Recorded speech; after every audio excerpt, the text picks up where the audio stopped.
এটাই আমি শোনাচ্ছি।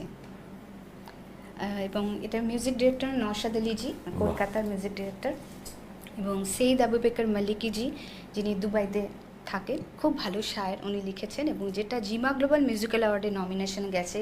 জগজিৎ সিং জি আমাকে নিজে চুজ করেছিলেন, তো সেই গজলটাই আমি শোনাচ্ছি। তো আজকের অনুষ্ঠানটা বুঝতেই পারছেন, আমরা সুরে সুরে ভরিয়ে দেবো।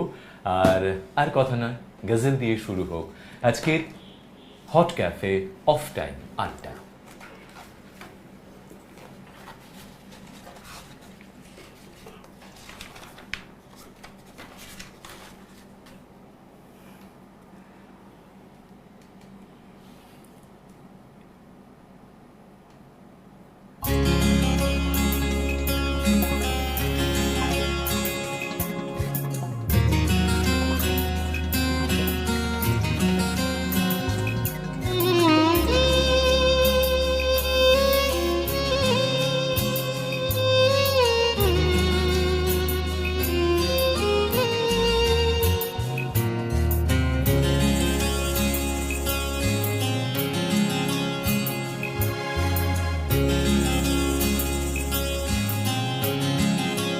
दिल धड़कने की ये सदा क्या है, दिल धड़कने की ये सदा क्या है, दिल को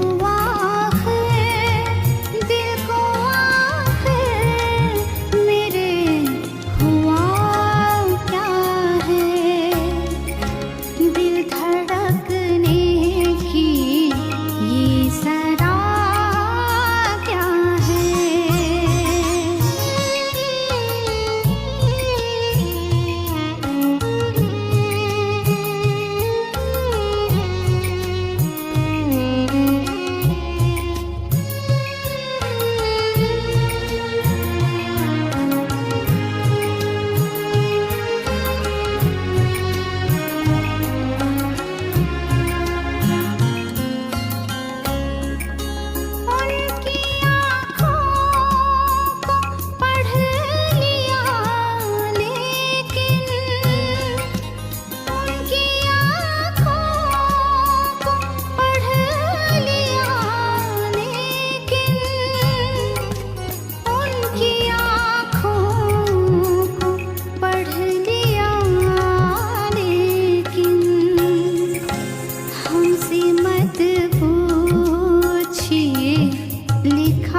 हमसे मत